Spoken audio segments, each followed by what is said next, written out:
As it sits now with the gut still in it, it'll probably only run for an hour and it'll wash out.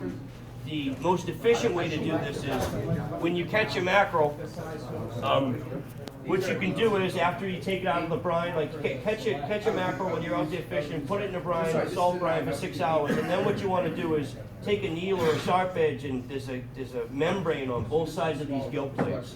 You want to cut that gill membrane. You can even do it with your finger if you want. Stick it in there. Break both the membranes on both sides of the throat latch here. That's your throat latch. You don't want to break that, but just poke your finger through both sides of this, stick your finger down its mouth, and then literally just like squeeze from the belly towards the front of the mackerel. I'm not going to do it here because it's going to make a huge mess and stink. But you're basically, you'll hear the term hydrogutting a mackerel. What that's going to do is it's going to get the guts out of the mackerel. And the biggest limiting factor on how long a mackerel is going to troll is how long it takes for the guts to decompose and start rotting the fish from inside. So we want to get rid of the guts. I actually sell hydrogutted mackerel at my store. Like my guys that catch my mackerel for bass fishermen, I get bass ones, but I also have them pre-hydrogutted and vacuum sealed. They're not cheap, but that's a cheap way you can do it yourself. You know what I mean? They sell tools that you can do the same thing. The first step is you gotta penetrate that gill membrane on both sides, and then you gotta kind of open the throat out by sticking your finger down it.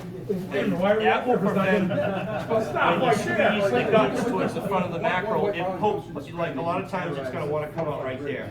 There's some organs in there that like really decomposes the mackerel really quick, but I can't stress enough, like after you master these steps, that's great. The mackerel will swim perfectly for 30 minutes, but then it will wash out because the guts inside are going to decompose it. So it's really important, especially when we have a resource like we've got around, Cape Cod Bay, Chatham, and all these mackerel around. If you have enough to, remove the guts ahead of time, you can use that bait and troll it like I just showed you today, or you can take it home and vacuum seal it and use it 6 months later, and that mackerel is going to be almost as fresh as the day you caught it. And when you take the time and effort to rig a trolling bait, it's actually going to, swim in the water for more than an hour.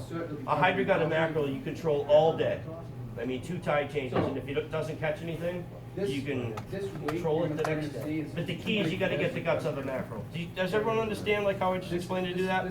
That's the cheap and very economical way. Just penetrate both sides of the gill, stick your finger down the mouth, and just kind of squeeze the guts towards the front, and they'll end up coming out of the gills in the mouth, and then you go. I picked up a